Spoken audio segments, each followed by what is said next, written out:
പിശാചിൻ്റെ പ്രവൃത്തികളെ അഴിപ്പാൻ തന്നെ ദൈവപുത്രൻ പ്രത്യക്ഷനായി. നമ്മുടെ കർത്താവായ യേശു ഈ ഭൂമിയിൽ വന്നത് പിശാചിൻ്റെ പ്രവൃത്തികളെ അഴിക്കുവാനാണ്. എന്താണ് പിശാചിൻ്റെ പ്രവൃത്തി?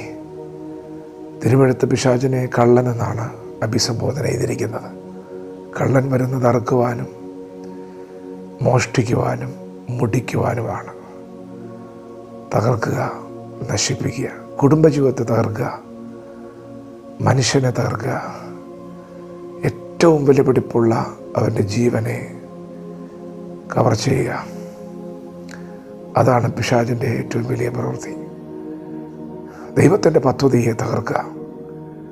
കുടുംബത്തിൽ സമാധാനമുണ്ടാക്കാൻ ദൈവം ശ്രമിക്കുമ്പോൾ, നാം എല്ലാവരും സന്തോഷത്തോടെ ജീവിക്കാൻ ദൈവം ആഗ്രഹിക്കുമ്പോൾ, അനുഗ്രഹിക്കപ്പെടാൻ ദൈവം ആഗ്രഹിക്കുമ്പോൾ, നമ്മുടെ ജീവിതത്തിൻ്റെ സന്തോഷം എടുത്തു കളയാനും സമാധാനം എടുത്തു കളയാനും തകർക്കാനൊക്കെയാണ് പിശാച് ശ്രമിക്കുന്നത്.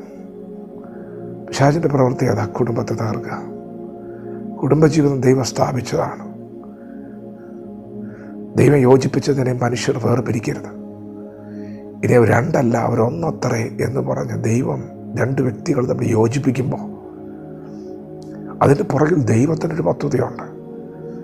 ഒരു കുടുംബത്തെ ദൈവം സ്ഥാപിക്കുമ്പോൾ ആ കുടുംബത്തിനൊരു വർധനവ് ദൈവം കാണുന്നുണ്ട്.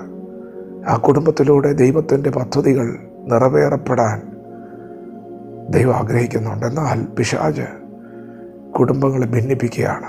ചെറിയ ചെറിയ കാരണങ്ങൾ, ചെറിയ ചെറിയ പ്രശ്നങ്ങൾ കൊണ്ടുവന്നിട്ട് വലിയ പ്രശ്നങ്ങൾ സൃഷ്ടിക്കുകയാണ്. കുടുംബങ്ങളുടെ അകത്ത് വർധനവുണ്ടാകാതിരിക്കുവാൻ, തലമുറകൾ ഉണ്ടാകാതിരിക്കുവാൻ പിശാച് അവരെ ബന്ധിക്കുകയാണ്. മദ്യം കൊണ്ട് വ്യക്തികളെ, കുടുംബങ്ങളെ പിശാച് തകർക്കുകയാണ്. മയക്കുമരുന്നിനാൽ തലമുറകളെ അവൻ തകർക്കുകയാണ്. പ്രിയപ്പെട്ടവരെ, പിശാചിൻ്റെ പ്രവൃത്തികൾ ദൈവം സൃഷ്ടിച്ചതിനെ പാഴാക്കി കളയുക, ശൂന്യമാക്കി കളയുക, കുടുംബങ്ങളെ തകർക്കുക, സമൂഹത്തെ തകർക്കുക. എന്നാൽ പ്രിയപ്പെട്ടവരെ, നമ്മുടെ കർത്താവായ യേശു ക്രിസ്തു ഈ ഭൂമിയിൽ വന്നത് പിശാചിൻ്റെ പ്രവൃത്തികൾ അഴിക്കുവാനാണ്. എങ്ങനെയാണ് യേശു പ്രവർത്തിക്കുന്നത്? യേശു പ്രവർത്തിക്കുന്നത് വചനം കൊണ്ടാണ്. നമുക്കറിയാം, ആദിയിൽ ദൈവം ആകാശവും ഭൂമി സൃഷ്ടിച്ചു. ദൈവം സൃഷ്ടിപ്പ് നടത്തുകയാണ്. എങ്ങനെയാണ് സൃഷ്ടിച്ചത്? അവൻ ഉണ്ടാകട്ടെ എന്ന് കൽപ്പിച്ചു. അങ്ങനെയാണ് സകലതും ഉളവായത്. അപ്പം ദൈവം പ്രവർത്തിക്കുന്നത് തൻ്റെ വചനം കൊണ്ടാണ്, വാക്കുകൊണ്ടാണ്. അത് മതി ദൈവത്തിന്. ഭൂമി ഉണ്ടാക്കാൻ അത് മതി. ഈ ഭൂമിയിൽ അതത് തരം വിത്തുള്ള സസ്യങ്ങൾ, വൃക്ഷങ്ങൾ, ഫലം പുറപ്പെടുവിക്കുന്ന വൃക്ഷങ്ങൾ മുളച്ചു വരട്ടെ എന്ന് ദൈവം പറഞ്ഞ മാത്രയിൽ തന്നെ അതൊക്കെ ഉരുവായി. ഭൂചര ജന്തുക്കൾ ഉണ്ടാകട്ടെ, മത്സ്യങ്ങൾ ഉണ്ടാകട്ടെ. ദൈവം അങ്ങനെയാണ് പ്രവർത്തിക്കുന്നത്, തൻ്റെ വചനം കൊണ്ട് പ്രവർത്തിക്കുന്നത്. ഇന്ന് പകലും തകർന്നു കിടക്കുന്ന നിങ്ങളുടെ കുടുംബജീവിതത്തെ ദൈവം പണിയുന്നത് വചനം കൊണ്ടാണ്. പിശാച് തകർത്ത് കളഞ്ഞ നിങ്ങളുടെ ഭാവിയെ, നിങ്ങളുടെ തലമുറകളെ ദൈവം പണിയാൻ പോകുന്നത് വചനം കൊണ്ടാണ്. എങ്ങനെയാണ് ആ വചനത്തിൻ്റെ പ്രവൃത്തി? തിരുവെഴുത്ത് പറയുന്ന യേശു വന്നത് നമുക്ക് ജീവൻ ഉണ്ടാകുവാനും സമൃദ്ധമായ ജീവൻ ഉണ്ടാകുവാനുമാണ്. എങ്ങനെയാണ് ജീവൻ ഉണ്ടാകുന്നത്? ദൈവപുത്രനായ യേശു ക്രിസ്തുവിൽ വിശ്വസിക്കുന്നവർക്ക് നിത്യജീവനുണ്ട്. നിങ്ങൾ വിശ്വസിച്ചാൽ മതി.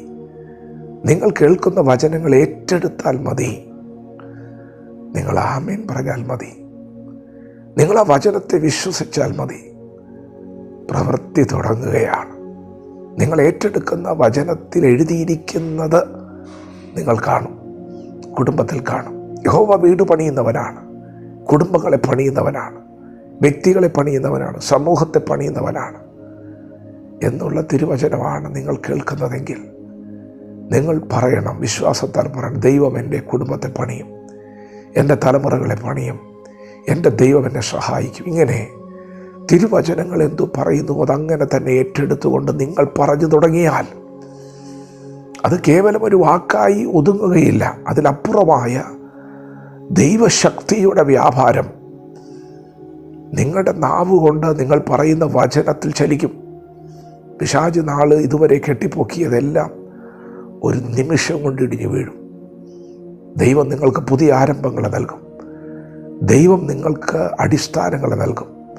ഇന്ന് പിശാച് തകർത്തിട്ടിരിക്കുന്ന സകല മേഖലകളിലും ദൈവത്തിൻ്റെ പണി ദൈവം ആരംഭിക്കും. വിശ്വസിച്ചാൽ മതി. യേശുക്രിസ്തുവിന് സകലവും സാധ്യമാണ്. വിശ്വസിച്ചാൽ മതി. യേശുവിന് നിങ്ങളെ വിടുവിക്കുവാൻ കഴിയും. വചനത്തോട് പ്രതികരിക്കാം. യേശുവിനോട് പ്രാർത്ഥിക്കുക. യേശുവിനോട് നിരന്തരമായി പ്രാർത്ഥിക്കുക. യേശുവിൻ്റെ വചനങ്ങൾ ഏറ്റെടുക്കുക. എത്ര തകർന്ന കുടുംബത്തെയും ദൈവം പണിയും. പ്രതികരിക്കാം. ദൈവം നമ്മെ ഓരോരുത്തരെയും പകൽ അനുഗ്രഹിക്കുമാറാകട്ടെ. ആമേൻ.